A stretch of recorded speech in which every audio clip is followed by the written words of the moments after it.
అమాయకురాలు. ఈ లోకంలో చాలామంది బ్రతకడానికి కావాల్సిన తెలివితేటలు నిండుగా ఉంటాయి. మరి కొంతమందికి ఆ తెలివితేటలు లేక తెలివైన వారు చేసే మోసాలకు, దోపిడీకి గురవుతూ ఉంటారు. అలాంటి తెలివైన ఓ ఇల్లాలు స్వార్థంతో చేసిన మోసానికి గురైన ఓ అమాయకురాలు కథ ఇది. ఆనందపురం అనే ఊరిలో రామశర్మ అనే బ్రాహ్మణుడు ఉండేవాడు. అతని భార్య అన్నపూర్ణ భర్తకు తగ్గ భార్య మాత్రమే కాదు, మహా తెలివైనది, గడుసుది కూడా. రామశర్మ పురోహిత్యం చేసి సంపాదించిన డబ్బు, పప్పు, బియ్యం, కాయగూరలతో అన్నపూర్ణ గుట్టుగా సంసారం నడుపుకుంటూ వస్తుంది.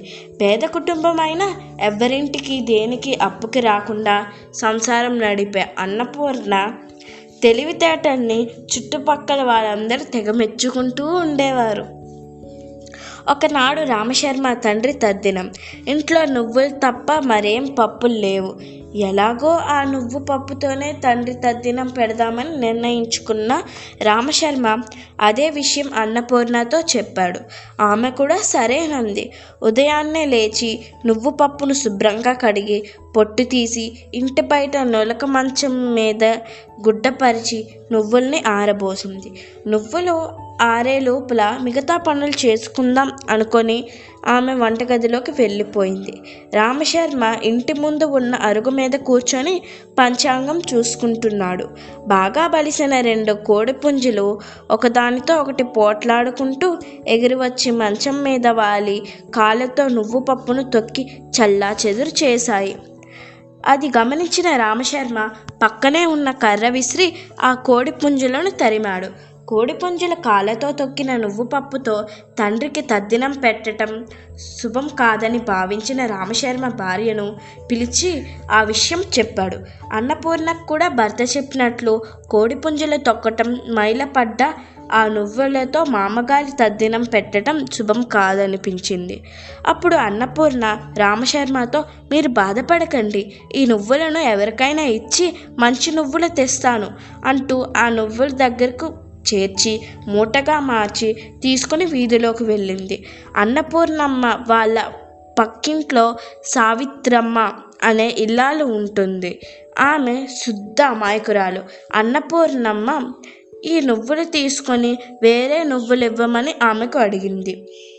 శుభ్రంగా కడిగి పొట్టు తీసి ఆరబెట్టిన నువ్వులను చూసి సావిత్రి, ఈ అన్నపూర్ణమ్మ పిచ్చిది, కాకపోతే ఇంత శ్రమపడి శుభ్రం చేసిన నువ్వులను తీసుకుని దుమ్ము ధూళి నిండి ఉండే నువ్వులను ఇవ్వమంటుందా అనుకున్న సావిత్రి అన్నపూర్ణమ్మ చేతిలో నువ్వులు తీసుకొని వాటికి బదులుగా తన దగ్గర ఉన్న నువ్వులను ఇచ్చి పంపింది.